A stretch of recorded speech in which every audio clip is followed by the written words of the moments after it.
puisque dugal nañ caaxaan ci bopp Sénégalais yi seen bët fu ñu koy teg rek ci yëfu caaxaan la il multiplie les occasions yooyu noonu pour di attirer suñuy attention à chaque fois ci tout sauf l'essentiel. dëgg la tey Sénégal man bu ma fa desoon bu ma ñëwutoon France fii nii lu bëri boo moytuloon du ma ko xam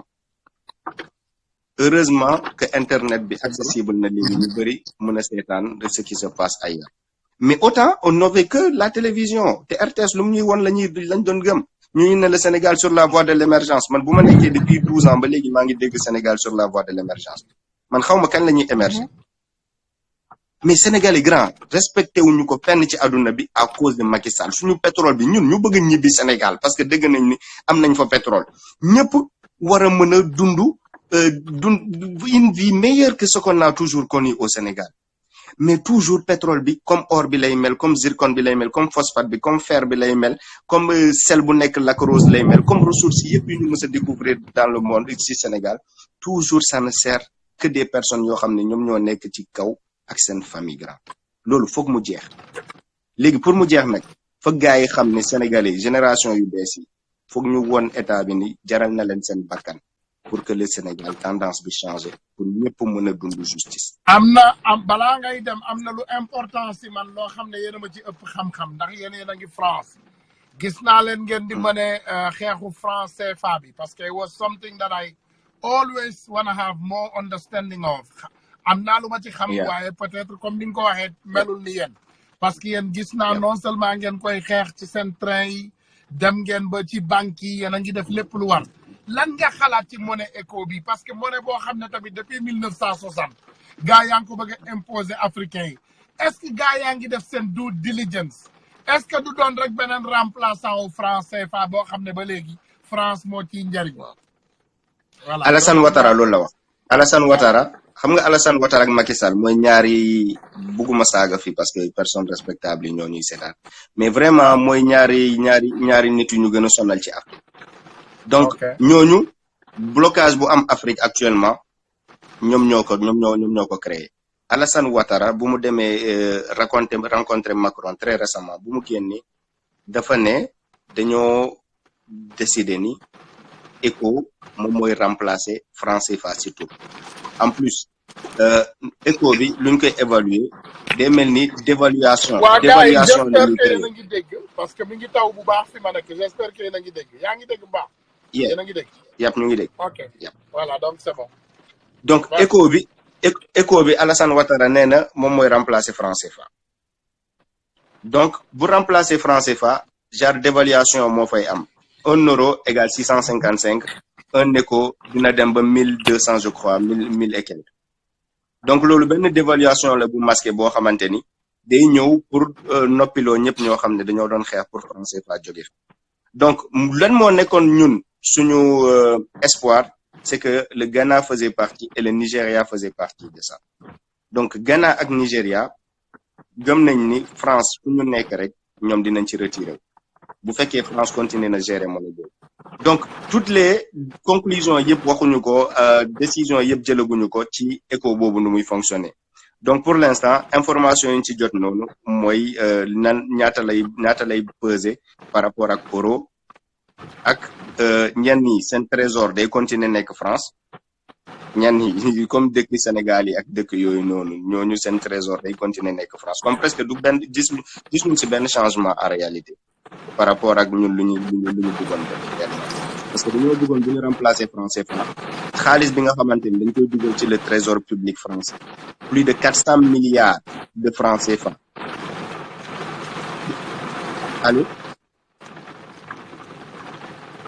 allô waaw ma ne plus de 400 milliards yaa may dégg ah. waaw maa ngi lay dégg. ma ne plus de 400 milliards yoo xam ne dañ koy jël di ko dugal ci trésor public français yi di ci def lu leen neex ñun amuñu ci benn contrôle tey français yi mën a jóg décider ni ñoom dañuy dévaluer franc CFA te kenn mënu ko résister Abdou Diouf buñ ko laajee expérience am bu ko gën a marqué xam nga la wax nee na dévaluation franc CFA bi la parce qu'il a été incapable de résister parce que loolu moo lay won ni ñun ñu ngi utiliser monnaie boo xamante ni bu neexee tubaab yi lu leen ci neex mën nañ tudd ko imposer te ñun mënuñu ko résister bu leen neexee ñu tëj banque yi gis nga moyen bu franc CFA boobu pression moyen de pression bu rëy la Laurent Gbagbo loolu lañ ko def Laurent Gbagbo daa doon résister bëgg a génn ci monnaie boobu noonu xam nga la lañ ko def dañoo tëj banque yi mënatul fay enseignants yi parce que seen xaalis ñoom ñoo ko moom donc soulèvement populaire am Laurent Gbagbo dem donc président yu bëri bu ñu xoolee situation bi xam ne lii nii mun na leen coûter leur fauteuil présidentiel duñ ko laal dañ koy bàyyi de côté parce que dañuy xam ne lii bu ma ko laalee français dañ may xeex mais c'est le peuple qui doit se lever ce n'est pas les présidents qui doivent combattre ça Macky Sall bu ko jéemee peut-être mun nañ ko rey Alassane Ouattara bu ko jéemee mun nañ ko rey wala mun nañ leen sauter léegi peuple bi man excusez wu ma leen ci nu may waxee nii comme si ils n'ont même pas la volonté même ni la prétention de le faire musuñu ko jéem donc peuple bi bu jógee imposer à ces gens-là que franc CFA ñun bëggatuñu ko ils seront obligés de changer léegi bu ñu gisee ni peuple bi moom moo commencé soulever wu pour demander la fin du franc CFA lan lañ def ils sont en train d'essayer de nous remplacer le franc CFA par leneen pour nañu peuple bi suivre nañu la volonté du peuple mais nit yaa ngi suivre am na ay manifestations yoo xamante ni c'est prévu fii nii France contre monnaie éco boobu noonu parce que lu ñu ko nekkee di observer am na yu bëri yoo xam ne dañ ko ci bëgg a jàllale pour nax encore le peuple africain parce que Macron loolu la wax nee na gars yi bu ñu bëggee changer tour franc CFA def ko beneen tour moom amu ci problème mais dañ ko poser question ne ko lan moo tax doo leen génnee seen franc CFA boobu nee na pour président africain bu ñu bëggee ñu changer tour xam nga loolu mooy tàgga suñu intelligence ba léegi yow ñu ngi lay wax génneel sa monnaie nga ne ñu déedéet léegi changer leen tour bi mais changer tour bi ça reste le même principe ça reste le même fonctionnement ça reste le même blocage pour nos économies. Effectivement. Donc tey France kese moo mën a garantir le franc CFA Sénégal bu demee def transaction ak Chine wala États-Unis xaalis bu ñu leen di fay France kese moo ko mën a convertir pour mu dellu ci loxoy Sénégal te bu ko convertir day jël un pourcentage au début c'était plus de 50% loo xamante ni France da ko ciy coupé pour convertir ñu la monnaie léegi France puisque baax nañu bëgg nañ africain wàññi nañ pourcentage bi c'est moins de 50% lu ñuy wàññil ci conversion bi mais imagine loolu dëkk boo xamante ni yow da ngay dem def business ak ay américain ak ay chinois ñu fay la xaalis léegi xaalis boobu noonu pour yow nga jëriñoo ci foog France convertiral la ko pour mu mun a dugg ci sa économie mais loolu ban façon indépendance le grand Sénégal amul indépendance Afrique amul indépendance mais loolu ban façon indépendance yow sa xaalis tant que man convertiruma la ko xaalis boobu du la amal njëriñ te xaalis boobu ñun dem nañ fu ñuy manifeste fu ñu koy defaree Chamalières def nañ fa manifestation panafricain France yi fii nii def nañ fa manifestation voilà def nañ fa manifestation bu rëy parce que foofu la ñuy imprimer gis naa ba ngeen dugg ci biir banque bi bëgg a échanger CFA ñu ne leen ñoom duñu jël xaalis boobu j'ai suivi donc dem nañ ba fu ñu koy defaree gars yi buñ fa manifester pour la fin du franc CFA chaque fois lan la ñuy bëgg a naxee c'est une monnaie stable kiiwul ça permet à certains pays de décoller ban pays de l'Afrique de l'Ouest moo décoller ci pays yu décoller yépp ci Afrique ñun suñu pays Afrique de l'Ouest yi bokkuñu ci pays yu France colonisé amul benn dëkk boo xamante ni actuellement mun nañ ne dëkk la bu nekk en voie de l'émergence Macky Sall émergence bu muy wax noonu day nax sénégalais yi kese Sénégal jegewul sax émergent pays émergent ay Brésil lañ lay wax ak ay yeneen. xam nga lu gën a grave. est-ce que programme Macky Sall boobu j'espère que xam nga lépp nu mu demee. est-ce que tu sais que Macky Sall a payé 2 milliards pour qu'on écrit ce projet de connard ñu jox ko mu tuddee ko plan Sénégal émergent PSE. mais grand loolu insulte la pour programme bi laa la wax de programme bi il est allé payer quelqu'un 2 milliards pour ñu bindal ko plan boobu plan bi dafa dem fay 2 milliards pour ñu defaral ko plan bi kese jox ko donc ce qui veut dire que ñun Sénégal on n'est même pas assez compétent pour def business plan parce que that's all it is parce que tout simplement c'est un plan de business xam nga yow tey mën ngaa toog sa bintu sa kër sa ginnaaw ordinateur nga defar plan Sénégal émergent boobu jox ko mu jël ko daw ak moom nag pour moom il a de l'or dans sa main mën naa am lu ba naxee sénégalais amul dara loo xam ne Macky Sall mi ngi koy def pour l'intérêt du Sénégal tout ce qu'il fait c'est pour dormir les Sénégalais Macky Sall xam nga ban système la yor fi mu toll nii est-ce que xam nga système mu faux ordonnance yi gars yi xewal Sénégal mooy tey bu nit bëggee lekk sa xaalis mu jox la benn ordonnance bu foo dimbali ma nga jëndal ma ordonnance donc c'est cette mentalité que Macky Sall travaille avec mooy tey Macky Sall day indi ay kayit yu foo xoolal tey train express régional bi Macky Sall jaay ñu ñëw toog ci temps élection yi di dem di inaugurer bu inaugurer fii mu dem inaugurer fale bu inaugurer foofu dem inaugurer feneen en tout ça dans tout ça sama benn jarbaat laa doon laaj am naa jarbaat boo xam ne Sénégal la amee bac mais dañ ko indi Amérique pour mu ñëw jàng ma laaj ko ma ne ko mais daaw yéen seen taux de réussite bac ñaata la woon mu ne ma 50%. ma ne ko est-ce que ren xam nga ñaata pourcentage la mu ne ma déedéet ma ne ko 14%. ma ne ko lan nga yaakaar ne moo war a tax loolu mu ne parce que amul fu mu dugal élèves yi pour te dire c'est une fille de 19 ans donc Macky Sall naxatul kenn léegi boppam lay nax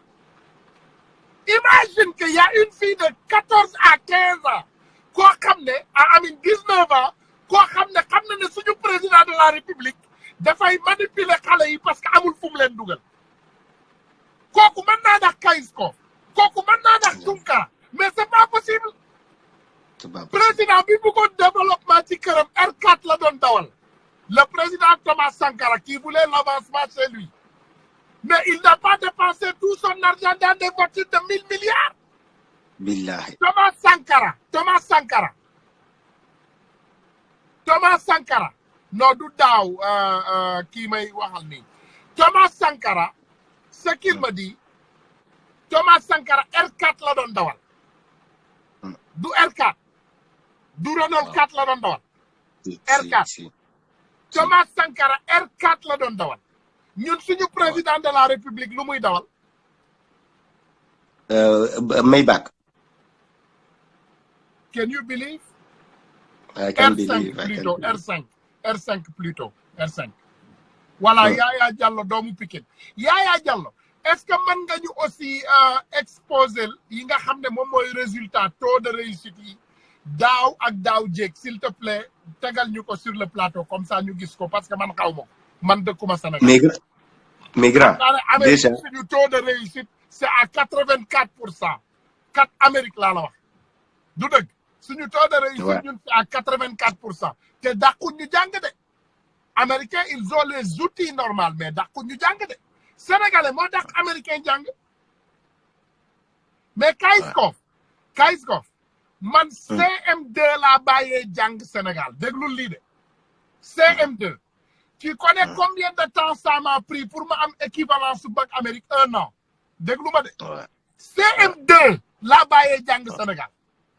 xam nga ñaata temps la ma jël pour ma am GED loo xam ne moom mooy équivalence su bac Sénégal 1 an laa ko def 1 an laa jël affaire bi 1 an je l'ai fait dans 1 an c'est ça la réalité pour te dire que ñun ñoo leen dàq jàng ñun ñoo dàq américains yi jàng parce que ñun suñu jàng dafa metti chez nous ñun lépp kaye ak bic la fii lépp ordinateur la billahi yow xalaat bi ngay def ci sa biir bopp yow ñoom fii soxlawuñu ko suñu doom yi tey seen téléphone yi la ñuy yor nga ne leen réviser seen téléphone yi la ñuy yor for pare nañu révision fii lépp luñ la jox am na réponse comme question bu ñu posé fii day am réponse réelle ak réponse su naxaate donc réponse réelle bi yow boo amee common sense da nga koy xam donc ñun suñu jàng moo gën a jafe voilà donc continuer sa waxtaan non moo gën a jafe parce que borom gis nga loolu insulte la yaa ngi doon wax ci plan Sénégal émergent boo xam ne moom la dem fay ay millions ay milliards yu bëri pour gars yi bindal ko 2 milliards mais gis nga buñ 2 milliards mais imaginez ñun borom xam-xam yu toogoon yëpp après mouvement 23 juin bi toog bind Sénégal ban yoon la war a doxee pour développer ñoom Souleymane Bachir Diagne les plus ñoo xam ne ils font partie des 100 penseurs du monde 100 penseurs mooy ñu dàq xalaat 100 personnalités yu dàq xalaat ci àdduna bi si lañ bokk ñooñu toog bind loo xamante ni Sénégal buñ ko adopté ci at yu ñëw nii yëpp mun nañ génn si problème yi ñuy rencontré Macky Sall jël loolu noonu yëpp teg ko de côté dem indil ñu plan Sénégal émergent mu trahir pacte boo xamante ni moo nekkoon pacte bu ko lié avec tous ces grands penseurs du Sénégal une première ce qui n'a jamais été réalisé au Sénégal jël borom xel yëpp boole leen ne leen xalaat leen ban voie la Sénégal war a jaar pour développer mais grand xoolal trahison boobu noonu il a trahi ce peuple là pour di dem yow tubaab grand ñu def esclave pendant 400 siècles ñu def esclave pendant 400 siècles loolu génn ñu indil ñu colonisation loolu génn ñu indil ñu néocolonisation bu ñu nekk nii yow ñooñu dinañ la bindal projet boo xamante ni yow mën nga demal sa bopp sa ñoom mais attends on réfléchit soit on veut nekk ci mentalité assistée bi toute notre vie voilà au bout d'un moment on veut se réveiller pour concurrencer mais ñi ay nit lañu yow ku la dem bindal programme wut xebloo nga sa bopp ci kanamam ça veut dire que yow tu n'es pas capable d'arriver moom fu mu egg tu comptes sur lui pour développer ton pays ana président buy compter ci keneen pour mu développer dëkkam mais xoolal Ghanéen décision yi salutaire yu ñu dem ne soxla ñu xaalisu banque mondiale soxla ñu xaalisu FMI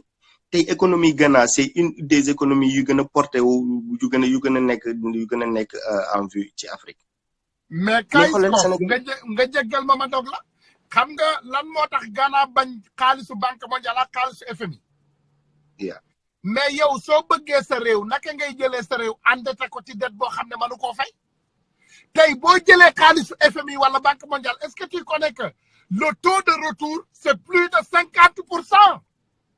mais grand dañoo ne suñu pays ay dëkk yu instable lañ ça veut dire bu ñu demee moo tax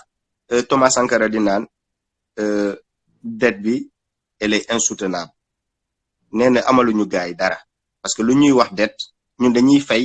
ba fay loo xamante ni sax amaluñu leen ko parce que dañuy naan suñu dëkk yi ay dëkk yu instable lañ dañuy naan donc bu ñu abalee xaalis ñun coup d'état mun na am à tout moment si suñu dëkk ñoom bu boobaa duñu mën a récupérer seen xaalis léegi lan la ñuy wax dañuy naan taux de pourcentage buñ ci yokk day dem ba à plus de 50%, parfois sax 100%. yaa ngi gis pourcentage yuñ ci yokk pour rembourser ko di nga fay xaalis bi nga fay double dinañ la lebal par exemple 100,000 francs nga fay 200,000 ngay continuer di fay cercle vicieux boobu noonu nga ciy nekk yow ngay fay dette boo xamante ni doo mës a xam kañ lay jeex donc chaque fois dañ lay profiter ci suñu pays suñu économie nu mu faible ak suñu dëkk yi nu mu nekkulee ay dëkk yu démocratique pour yokk pourcentage yoo xamante ni gis nga boo lebee sa adduna yëpp di nga nekk di fay te leb yooyu noonu à chaque fois yow boo soxlawee rek dañ lay jox de ce fait sa dëkk bi yow ci dette kese ngay doxee lépp loo am foog nga fay ko gaay yow ñun Sénégal même niveau on est xam nga Sénégal bu ñuy wax on fait partie des 25 pays les plus pauvres on fait partie des pays pauvres et très endettés loolu mooy réalité bi on fait partie des pays pauvres et très endettés ça veut dire duñu pauvre kese de dañoo pauvre ba pare endetté wu ci kaw pauvreté boobu endettement boo xamante ne baadoolo bu am bor mooy loolu mooy yow tey sa compte bancaire 10 euros nga ci yor sa bor yi ñu xool ba sa bor yi mi ngi tolloog 500,000 euros yow loolu noo koy fayee mais c'est pas possible tu gagnes 50 euros par semaine tu as 10 euros dans ton compte bancaire et tu as une dette de 500,000 euros loolu noo koy fayee mais c'est ça le Sénégal xam nga le système dont les gens là ont dessiné pour le Sénégal mooy nga bañ a indépendant ba àdduna tukki imaginel tey Sénégal bor bi ñu yor ñu war koo fay suñuy sët ñëw fay ko suñuy sëtaat ñëw fay ko xam nga France tey Sénégal bu ne bàyyi leen ma tout tranquille xam nga duñu lay njëkk wax dañ lay ne donc d'accord tu ne peux plus faire d'affaires dans le monde entier jusqu'à ce que tu me payes parce que loolu moo tax ñu teg armée française bi Sénégal boo waxee ñu taal la ñu dóor la doo ci man dara non mais loolu la parce que imagine tey 500 policiers war la nga taxaw ci digg bi ñu ne la nag ñu amel 5 milliards tey da ngay fay wala ñu dóor la ba ngay bëgg a dee wala nga nekk suñu jaam mais benn choix rek nga am mooy nga ne voilà léegi d'accord naa nekk sa jaam mooy li ñuy wax xam nga en réalité il utilise notre système pour nous combattre xam nga xoolal mentalité yi nekk Sénégal kayis kof sànq li may waxtaan tey Sénégal xale bu jigéen bu rafet mënuñu ko considérer pauvre xale bu jigéen bu jekkee tey mu ñëw ñaan càmmiñam ne sama càmmiñ man de vraiment dama soxla nga dimbali ma ci business te yàlla tax xam nga càmmiñ bi man na tout simplement bu dee borom xaalis la yëkkati benn 2 millions ne ko abal naa la demal defi sa liggéey boo ñëwee nga fay ma xam nga lu mu koy wax bu ngoonee nga jaar sama bureau ñu xool ñu waxtaan ci du ko tontu de bu ngoonee bu demee ci bureau tout simplement bu ko waxee loolu ndeysaan ma sœur l'inconsciente moom du comprendre moom mu dem sol benn robam bu gàtt dem ci bureau waaj bu yeggee waa ji li muy wax ci xaalis bi yëpp mi ngi xool tànku xale bu jigéen bi ak naka la ko mën a tëddee bu boobaa du ko jox sax 2 millions yi nga xam ne moom la soxla mais daf koy jox 200 000 comme ça kooku gën a am yaakaar ci moom pour suba xam nga yu mel noonu boo toogee ci biir dëkk tubaab yi exactement loolu la ñuy def les blancs nous font exactement la même chose président africain yi bu ñuy waxee dara rek bras yi na leen wagas leen seeni jip ba mu kawe mooy ñoom Macky Sall tey bu la bett ne parmi les présidents les plus nuls de l'Afrique bu la bett ne sax ñu bari ci ñoom ay góor jigéen lañ bu la ci dara bett bu la ci dara bett parce que ils se font enculer par ces imbéciles ces petits de Macron ak vauriens yu mel noonu Macron tey ku muy génnal du enseignantam Macron kuy jabar ji kaka daan jàngal mooy jabaram pour te dire xoolal écart boobu est-ce que kooku wóor na la sax ne dafa takk kooku ndax amour wala dafa takk kooku rek pour mbubboo pour maanaam benn couverture what do you show how you show ñun dëkk bi ñu dëkk fii on avait un gouverneur ici juste à New Jersey le gouverneur il était marié il avait des enfants mais il avait aussi un copain copain am dem ba ci biir maratu ko mu liggéey affaire bi génne ko mais c'est ce qui nous arrive chez nous lan moo tax tey Macky Sall nga yaakaar ne peut-être ñemewul wax ñemewul jëngu taxaw ci kanamu Macron peut-être que am na lu ñu sekk sinon dara teewul Macky Sall taxaw ne Macron merde ne ko man du ma la topp moi man sénégalais yi ñoo ma fal sénégalais yi laay déglu waxuma la mu guerre ak Macron déedéet imagine nga tey Macky Sall taxawoon télévision nationale ne président Macron je m'excuse wax dëgg yàlla comme sénégalais yi ñoo ma fal damay topp bëgg-bëggu sénégalais yi jarul saaga jarul xeex xam nga loolu bu ko waxoon Macron ban problème la Macron di am mooy moom dina xool naka lay def pour nekk ci jàmm ak Sénégal mais du leen jéem a xeex parce que dëgg neexul mais dëgg rek moo lay dindi ci buumu njaam only the truth should set you free dëgg rek moo ñu mën a jële ci buumu njaam du guerre soxlawuñu guerre ak France on est en 2019 soxlaatoo guerre ak benn réew mën ngaa génn ci ñoom te fekk bal du takk mais grand gis nga gaa yooyu man j'aime bien bu ñuy wax ci métro yi dañuy wax tubaab yi nii am na lu bëri loo xam ne ñoom ñoo ñu ko teg loolu foog ñëpp d'accord ni tubaab yi ñoo ñu fa téye pour ñu bañ a avancer mais am na loo xamante ni grand parfois gis nga ñu nekk ci suñu état yi ce sont les plus grands traîtres yoo xam ne bu ñu waree rey ay nit pour di leen pour def leen exemple ñooñu dañ leen war a guillotiner comme français yi seen révolution ni ñu guillotiner seen roi ñooñu dañ leen war a rey pour mu servir d'exemple aux autres gis nga grand ñàkk hôpital xam nga loolu du ñu wax français yi ñoo ñu ko teg loolu ay président yu fi nekkoon ñoom ñoo ñu ko teg ba ci Macky Sall ñàkk éducation bu baax xam nga loolu tubaab yi du ñu ne ak lépp lu ñu munti wax loolu du ci gars yi système éducatif bi nu mu nekkee di yàqu à chaque fois di jël ay nit yu amul benn diplôme dugal leen ci enseignement bi ñuy wàccee niveau en éducation bi di ko yàq yaa ngi comprendre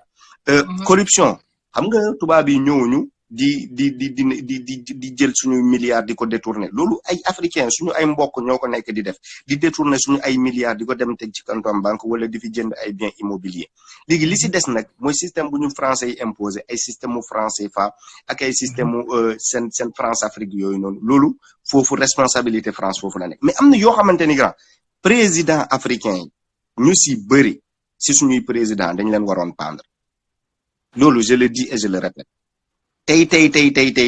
ñu bëri bu ñu bëggoon ñu servir d'exemple il faut à la place publique ñëpp taxaw ñu pendre leen français yi def nañ ko ay roi yu fi nekkoon di fi def corruption yooyu yëpp pendre nañ leen après ñu soogay dugg ci république boo xam ne bu juste la donc ñooñu ñoo yàq Sénégal dëkk boo gisee du avancé ñu bëri ñoom ñooy nekk ci levier yu actionné retardu dëkk boobu ñooñu ñëpp foog ñu balaye leen benn par benn mais ñooñu fépp lañ nekk grand ils sont ci média ils sont ci famille religieuse ils sont ci politique bi ils sont fépp boo xam ne responsabilité média la donc ñooñu noonu tamit bu ñuy attaqué wu ci ñoom te ñun amuñu doole pour ñu noppi looñu day gaaw de ce fait ñun population sénégalaise moom moo mën a xeex pas ñun pas yow pas man ak yow mënuñu changer dara ci ñu mën ak yow kese tant que le peuple sénégalais ne nous soutiendra pas dans ce combat on ne réussira pas parce que ce n'est pas notre combat c'est le combat du peuple sénégalais donc bu ñuy xaar ay Tounkara ñëw sauver Sénégal dañuy nax seen bopp bu ñuy xaar Kayz foofu ñëw sauver Sénégal dañuy nax seen bopp tant que ñoom soutenir le combat bi ñu génn nekk ay millions de nit dem xeex duñu mës a am jàmm ci Sénégal loolu foog ñëpp xam ko c'est le combat de tout le monde nit ñi mën nañ d'accord def sacrifice tey ñu ngi exposer suñu vie di def sacrifice di risquer suñu vie ci loo xam ne ñu koy def mais s'il y a pas de soutien tout ça tombera dans l'eau loolu yëpp ça sera nul parce que du am benn conséquence bu positive ci suñu ci sénégalais bi ñuy dund tey buñ ma jàppoon rey man lan laa changé ci Sénégal day naa pour rien te sénégalais ñooy taxaw naan RIP ñu commenté la ay RIP yu dul jeex alors que buñ ñu jàppale woon ñëpp bu combat bi prospéré après bu boobaa lépp luy divergence entre ñun lépp luy xuloo entre ñun bu boobaa ñu lijjanti ko mais tant qu'on n'aura pas l'objectif atteint war nañ teg lépp de côté ñu xeex objectif tey gaa yaa ngi xeex ay waxu góor jigéen grand d'accord naa waxuma la ñooñu am nañu dëgg de mais c'est pour l'instant ce n'est pas ce qui est urgent ñun Sénégal mosuñu gagné benn combat bi ma xamee sama bopp ba léegi bi ma juddee ba léegi mosuñu gis peuple sénégalais gagné benn combat amul benn combat bu ñu mës a gagné grâce à ay pour la première fois on a réussi à mobiliser ay nit yoo xamante ne gars yi dégg nañ ko gis depuis un temps loolu war a continuer gars yi di ñëw di wàññi seen doole ci benn affaire boo xamante après mën nañ ko lijjanti pour l'instant ñooñu nañ leen bàyyil chef religieux nee nañ yàlla lañ fi nekkal ak yeneen ci nañu taxawal yoonu diine ñu bàyyi jeunes yi jàkkaarloo ak Macky Sall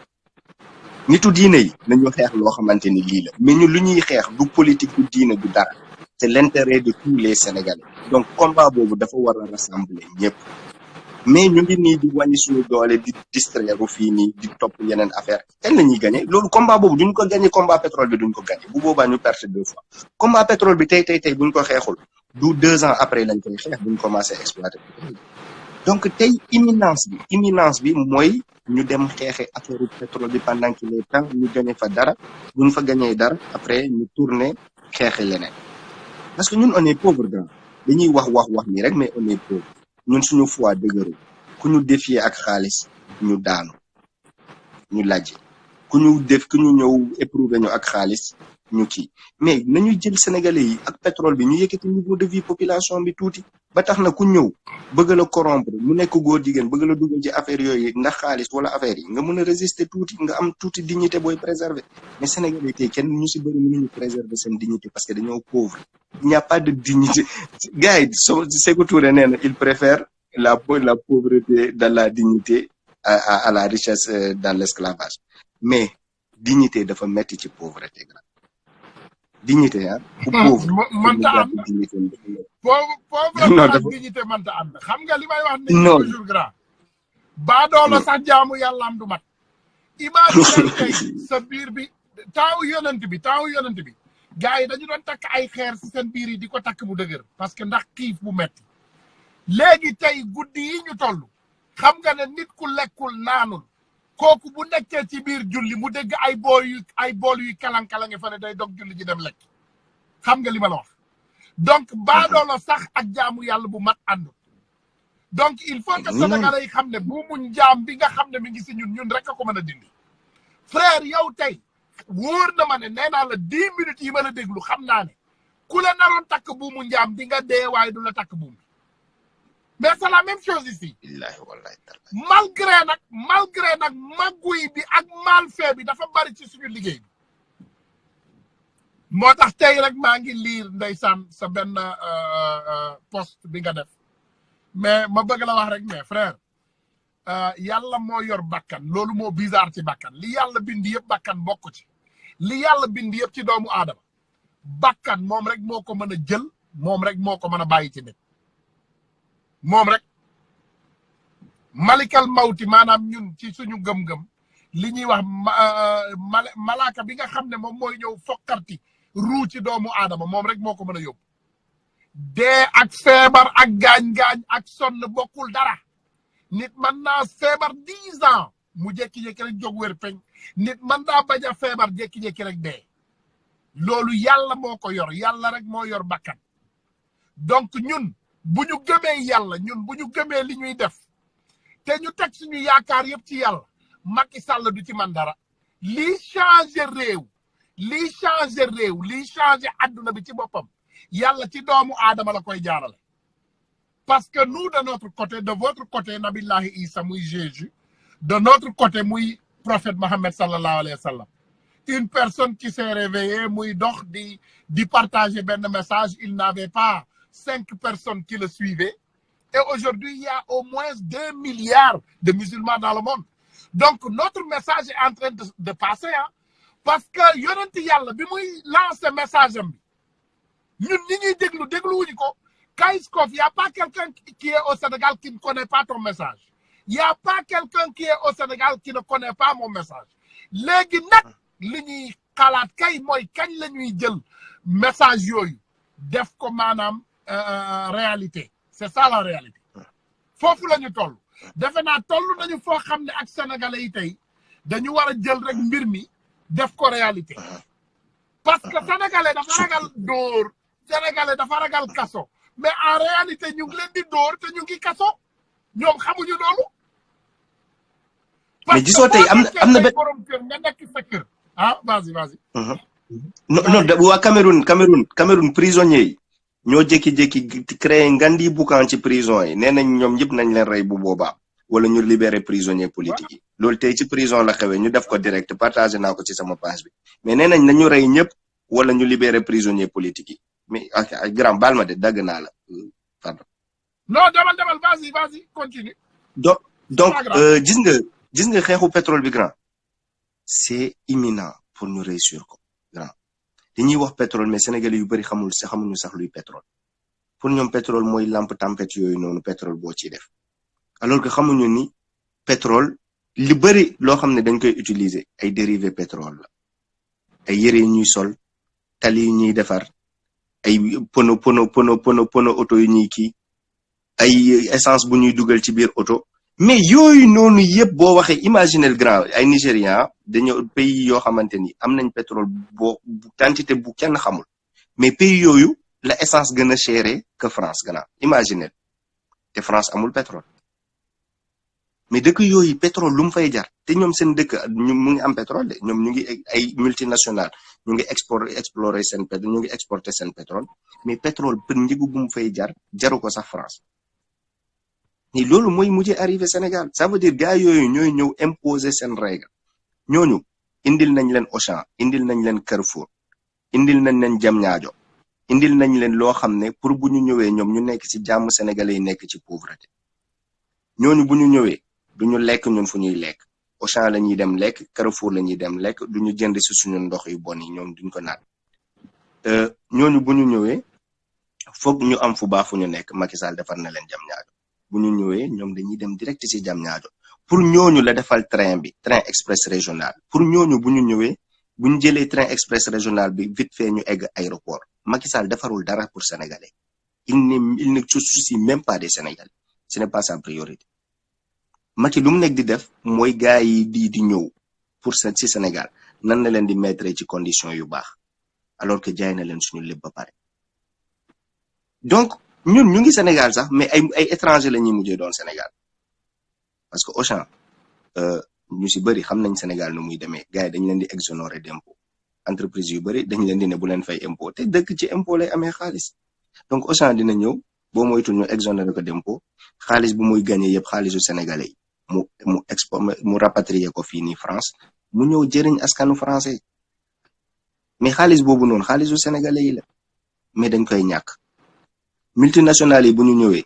au lieu que ñu jël seen xaalis yi dem jox ko sénégalais ci boutique commerçant yu ndaw yooyu dañuy jël ci même entreprise française yooyu noonu la ñuy dem dugal fa seen xaalis donc ñu ngi perte 2 fois ñoom dinañ ñëw Sénégal lu ñu war a dépenser ci Sénégal ci seen entreprise dëkk yi lañ koy jox ça veut dire Sénégal du am dara loo xam ne dina ko am noonu tout a été fait pour que ñooñu ñu dund comme Europe au Sénégal Sénégalais di gis Auchan di naan Auchan defaral jégalu de mais Auchan du pour ñun du pour yéen pétrole bi la ñuy préparer le terrain te loolu bu ñëwee ñu bëri dinañ ci xam lu may wax ça paraîtra fou pour certaines personnes mais dëgg kese laa leen di expliquer train express régional c'est la même chose mais grand train express régional ñaata Sénégalais ñoo koy jël ñaata Sénégalais ñooy génn dëkk ba mais ñaata train bi Sénégalais sax dafa dawul sëñ bi train bi sax moo dawul waa ji daf ñu non xoolal 1200 milliards yi ça veut dire intention am sax même bu fekkee intention bi malgré incompétence am yëpp mënu ko réaliser ba léegi mais yéene bi ce n'est pas pour les Sénégalais mais Sénégalais xamuñu ni Macky Sall du ñoom la yéene train bi parce que direction bu muy daw aéroport grand loolu kuy génn Sénégal moo koy dugg Sénégalais yaa ngi ci banlieue yi Sénégalais yaa ngi ci région yi ana train express régional ban njëriñ lu mu leen di am apporter ci seen bi ñun ban njëriñ la ñu am benn njëriñ du changer seen vie ci dara te Sénégalais yooyu ñoo la doon cité ci réalisation Macky Sall ay train express régional lan qu'est-ce qu'on va dire à ces gens-là mais da ngay wax ba sonn da ngay expliquer da ngay def live yow doo nelaw ñun ñëpp suñu bopp yaa ngi tàng boo tëddee nelaw doo kii nga yeewaa toog ne lan lañu war a def pour Sénégalais mon frère am na kilifa bu ma ne woon defe naa yow tu es encore beaucoup plus jeune que moi ma laaj la tey yow en tant que intellectuel lan nga yaakaar ne mooy fondement wu réew fondation wu réew tey lan nga yaakaar mooy moom tey fondement bi nga njëkk war a defar ci réew mooy lan man yaakaar naa man ci sama xalaat mooy éducation xoolal nee nañ boo bëggee yàq dëkk nee nañ boo bëggee yàq dëkk rek nee nañ boo bëggee yàq dëkk yàqal éducation pour dëggal li ngay wax ni voilà mais loolu la c'est ce qui est la réalité xam nga tey boo ñëwee Amérique billahi wallahi tallahi France yow yaa ngi France boo demee tey ci dëkk yu développé nga xool ni ñu leen développé mais technique bi c'est tellement facile que est-ce que xam nga ne tabax kër Amérique tabax kër Sénégal moo ko gën a jafe kër yëpp ay bant la ñuy dajale rek jël daaj écrou pare te yëpp dañ koy indi par pièce dañuy indi benn pièce muru côté bi yëpp dañ koy indi beneen mur bi yëpp ñu indi ko beneen mur bi yëpp mais est-ce que xam nga ne Sénégal ñun ñoo am menuisier yi gën a ay ci àdduna bi Sénégal la ñu nekk tey menuisier yu gën a ay ci àdduna bi Sénégal la ñu nekk mën nañu créer ay fauteuil fii fauteuil kenn du ko defar par benn pièce ci machine lañ koy dugal mu defar ko mon frère tey Sénégal li ñuy laaj ci àdduna bi yëpp am nañ ko train express régional boobu xam nga ñaata université la mën a ubbi Sénégal 1200 milliards 1000 déglu ma de 1200 milliards est-ce que xam nga ne 5 milliards yu ne mën na tabax université 5 milliards yu ne mën na tabax entreprise boobu bu gën a avancé Sénégalais yi lu ñu xamul entreprise boobu dafa déclaré entreprise boobu dafa doon fayit balaa Macky Sall di ko jox 1200 milliards yi donc Macky Sall ñëw na pompé ko 1200 milliards jox relever leen entreprise bu fayit mais li Sénégalais yi non mais li Sénégalais yi comprendre mon frère mais Sénégalais yi loolu deal yooyu nañ ko xool deal yooyu dafa am kickback dafa am pot de vin yi Macky Sall di ci jël moo tax bu jaral ko loolu mooy nëbbukaayu xaalis bi il faut Sénégalais yi xam li ñuy dox lan la Macky Sall ku mu jox 1200 milliards nëbb nañu 200 milliards yoo xam ne delloo nañ ko sur la table wala delloo ko ay nitam c'est ce qui est grave dans notre société Macky Sall projet bu mu teg rek projet bu Macky Sall teg rek sàcc na genn wàllu xaalisu projet bi mais mon frère ñaatal xaalis la Macky Sall dépensé ci élection Sénégal yi passé waaw mais c'est incroyable loolu kenn mënu koo calculer kenn mënu koo xalaat mais grand xoolal multinationales yi ñoo koy jox xaalis bu bari noonu yëpp pour mu jaay leen Sénégal moom yoonam nekkul ci Sénégal na toog rek gis nga lu muy détourné moom ak famille am doy na ko moom multinationales yi nañ jël Sénégal yëpp yoonam nekkul ci Macky Sall gis nañ ko muy génnee drapeau Sénégal fuñ koy taf en tant que président pour topp Macron mais loolu sénégalais gis nañ vidéo mu dugal ko ci poosam gis naa ko. mu dugal ko ci poosam mais loolu sénégalais gis nañ ko yéen kooku ngeen voter ngeen yaakaar ni kooku moom mooy présider aux destinées de 15 millions de Sénégalais mais vous vous trompez il a un complexe d'infériorité devant le petit Macron là buy wax ak moom sax nu mu koy xoolee kooku nu mu koy xoolee ci kaw du ko sax ñame xool ci bët yéen ngeen yaakaar ni kooku mooy dem renforcer Sénégal niveau international sénégalais kenn respecté tu ko grand billahi da ngay nekk sénégalais nga wax ni sénégalais laa léegi sax ñu ne la sa président mooy Macky Sall nga rus mais c'est une honte Sénégal niveau international musul wàccee ni ci rang bu mu nekkoon mais France fii ni grand ñun ay frères panafricains la ñu nekkal mais bu ñuy wax ci Macky Sall da ngay rus sax en tant que sénégalais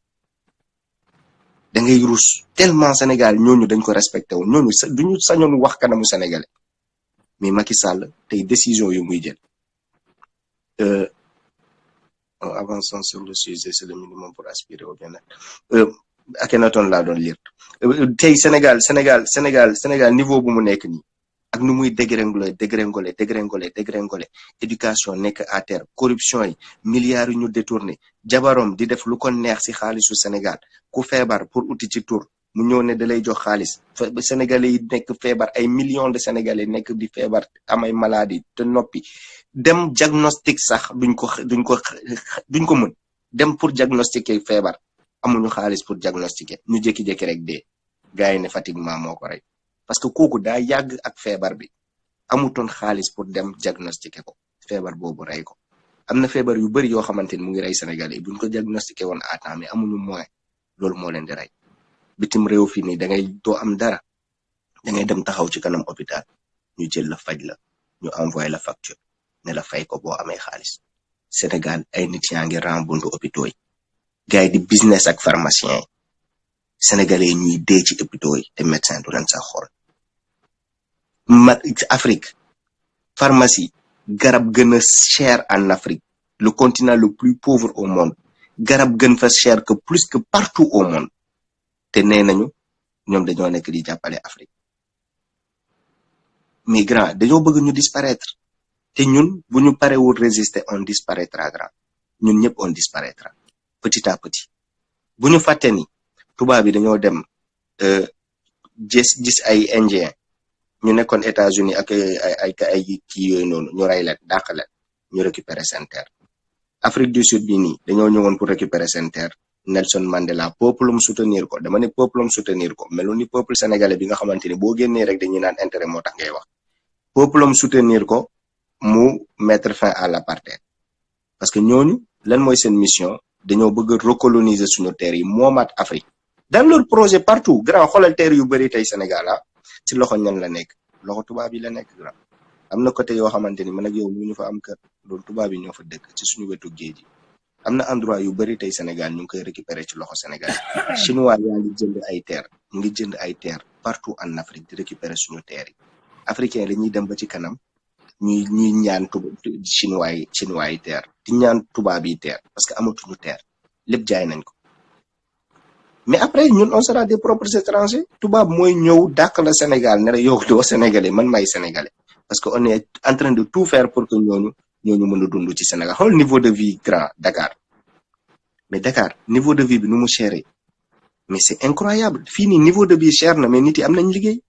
mais Dakar niveau de vie boobu noonu te nit yi liggéey ñu noo bëgg nit yi dundee nga ne nit yi duñu nga ne da nga bëgg a mettre fin à l'agression nga ne da nga mës a bëgg a mettre fin à la prostitution nga ne da nga bëgg a mettre fin lépp luy banditisme mais c'est impossible kay amuñu liggéey grand nit bu amul liggéey bu sësee du am lenn lu muy def lu dul préserver sa vie du dee loolu mooy dugal nit yi ci lii nii yëpp ñu bëri ils ne sont pas volontairement des agresseurs ils ne sont pas volontairement des criminels mais suñu état bi moo leen di pousse ba ñu sës grand gars yi duñu dee duñu taw banque loxo yi dee bu ñu bëggee mettre fin à toutes ces choses foog ñu jàppale population yi ñu dund de façon plus digne gra nit yi di dee nii comme ay muus c'est pas normal Tanor bu dee gënul million de sénégalais yu nekk di dee ci hôpitaux yi chaque jour lan moo tax Macky Sall ñuy jox seen famille 50 millions de francs CFA est-ce que moom moo gën sénégalais yu nekk di dee à cause de dialyse bu ñu manqué ci hôpitaux yi moom moo leen gën moom vie am moo gën a précieuse que vie suñu papa ak suñu yaay di décédé chaque jour ci hôpitaux yi grand ñoom ñoo gën a mérité si luñ suñu parents yi mérité wul ci Sénégal au nom de quoi au nom de quoi au nom de quoi au nom de quoi ñoom ñu war a dund ci paradis ñun ñu dund ci enfer éternellement au nom de quoi ñoom ñu war a dawal oto yu baax yi di ñu romb ñun ñu leen di yelwaan pour ñu may ñu 1 centime gram au nom de lan la ñun ñu war ñu maintenir ci pauvreté pour chaque fois ñu ñuy mën a jënd bu ñu soxlawee gram booy wax yooyu noonu yëpp au Sénégalais ils pensent que tu es fou ils pensent que da ngaa bëri wax mais yooyu tant que jeexul Sénégal on ne vivra jamais en paix tant que injustice boobu noonu dañul Sénégal on ne construira jamais une nation on sera toujours divisé ñenn ñi di ñu xoolee ci kaw justice du leen laal parce que seen papi yi dañu am xaalis ñu jël justice créé ko pour pauvres yi képp ku amul doole rek justice bi dal ca kaw boo amee problème ak doomu ministre moom mooy am dëgg parce que papa ministre la boo passé concours nga gën ko méritant moom moo lay am liggéey bu baax parce que papam nekkoon na ministre boo nekkul ci famille Macky Sall boo duggul ci parti yom am na poste yoo xamante ni doo ko mës a am grand nga gën a compétent ci àdduna bi nga gën a compétent ba américain yi ba fépp ñu la fay wër ci àdduna boo bokkul ci parti yom poste yooyu doo ko am ñu ne dañoo bëgg defar Sénégal avec l'apport de tous les fils du Sénégal ñëpp ñu am compétence ñu ne leen dañ leen bëgg ñëw pour ñu jàppale Sénégal mais nan la ñuy bâtir Sénégal sur cette base là fondement bi moo bon kon maison bi day écroulé wu kër gi day mab fondement bi baaxul lu fondé Sénégal baaxul président bu ñëwee Sénégal tey pour def lu ko neex il cherche d'abord à faire quoi à courtiser les familles religieuses commencer distribuer ay passeport diplomatique diplomate moo ko moom commencer di joxe ay mallette pour suba kenn bañ ko déranger mu am ku nekk fu mu la téye après mu commencer dérouler seen plan maléfique yi contre les Sénégalais bu boobaa kenn du wax le peuple est abandonné à lui-même nit yi di jël traversée Méditerranée bi naar yi di leen bàyyi ci désert ñuy dox ba ñuy dee kenn du leen enterré seen yax yi ay picc ñoo seen yaram yi nëbb ay picc ñoo koy lekk te ñu nekk ay sénégalais comme ñun amoon rêve seen rêve bi brisé wu à cause des hommes d'état yoo xam ne ñoom ñoo nekk di def lu leen neex ci suñu dëkk yi ñu bëgg a daw misère pour jàppale seen waajur yi ñu dee gars yi ne ñoom ñoo uti la mort alors que xamuñu ni criminel ñu leen di rey ñoom ñoo nekk président yu nekk ci palais bi parce que ñoom ñoo leen waroon jox opportunité yoo xam ne moom lañu war a réussir ñoom ñoo leen ko xañ mais toutes ces choses boo ko waxee sénégalais yi te regardent ils disent que yow da ngaa am problème mais pourquoi tout ça ne choque pas les sénégalais qu'est-ce qu'il faudra de plus pour que les sénégalais soient choqués de la situation dañ leen gëmloo ni seen dëkk dafa pauvre France bu amoon seen dëkk lu mu am nekkoon na première puissance au monde France amul seen dëkk lu mu am Amérique amul seen dëkk lu mu am yàlla dafa defar le continent africain def fa ay nit yu ñuul jël sous-sol bi jox leen ressources yu adduna bi yëpp soxla mu def ko ci sous-solu Afrique africain ñuy xoole ay tubaab di si njëriñoo léegi boo ne africain yeewu leen ñu jàppee tubaab bi yàlla tey Sénégal dañoo ne dañoo pauvre ok ñun amuñu par exemple science amuñu lii mais pétrole bi buñ ko gérer bu baax grave ñu dem indi médecin yu gën a mag ci adduna bi dugal leen ci suñu hôpitaux régionaux yi pétrole bi buñ ko gérer bu baax ñu jël matériel yu gën a baax ci àdduna bi ñu def leen ci suñu hôpitaux yi pour nit yi mën fa faju pétrole bi buñ ko géré woon bu baax dem jël enseignant yu gën a xarañ ci àdduna bi ñu fay leen salaire yoo xamante ni day défier toute concurrence ñu fay leen ko pour ñu jàngal suñu doom yi sénégalais ci université yi pétrole bi buñ ko géré woon bu baax lépp loo xam ne manqué nañ ko mun na ko compléter au moins mais pétrole bi daf ñuy rëcc comme or bi num ñu rëccee or bi kan moo xam ñaata la ci Sénégal di gagné kenn xamul yu jël or bi di ci def lu leen neex. Le pauvre Sénégalais vivra avec des maladies toute sa vie depuis jour bu mu juddoo ba jour bu muy dee ay feebar lay àndal parce que checking bu sérieux sax musu ko def ci yaramam depuis sa premier jour bi nga judd ba bés booy dee feebar kese ngay àndal ba bés booy dee ñooñu grand ay criminel lañu man amuma benn sentiment pour ces personnes là ñooñu bu ñu dee billahi wallahi tallahi duma leen ñaanal parce que amuñu benn yërmande pour moom peuple ñooñu fu ma leen gis ay nit di leen toroxal wala fu luñ leen mën a ñaanal mooy qu'ils payent pour tout ce qu'ils auront fait pour ce peuple là jël Îles Canaries ne du doomu autorité yi ak seen famille ak seen jabar yi mun nañ fa dem faju peuple sénégalais bi ñu bàyyi ko ñu dee ci hôpitaux yi ñoom bu ñu feebaree am mun nañ ñëw hôpital américain boo xam ne kenn xamul guddi bi ñaata nga ciy fay te loolu yëpp suñu contribuable suñu impôt moo koy fay ñu ne ñu tëj suñu gémmiñ ñun duñu wax avec tout ça ñun dañoo war a tëj suñu gémmiñ bu ñu meree ñu jël fetal dóor ko suñu bopp ñu dee balaa ñuy dee ci ñoom la ñuy tourner ñoom nañ ñu rey Sénégal ñëpp dañuy dund en paix wala ñoom ñu rey ñu ñun bu boobaa ñoom ñu des ci Sénégal tout ça grand boo continuer wax après mooy loolu quoi bàyyi ma yemale fii parce que am na yenn yoo xam ne dangay wax ba sonn nit yi duñ ko comprendre.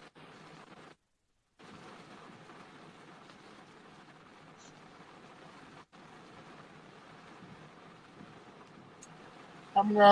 grand comme ni ma lay wax toujours rek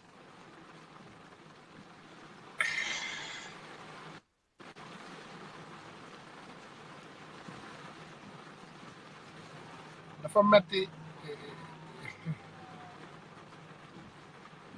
c'est grave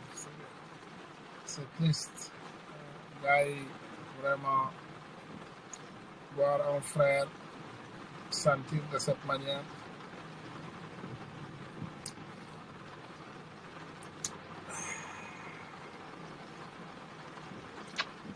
Peut-être qu'avec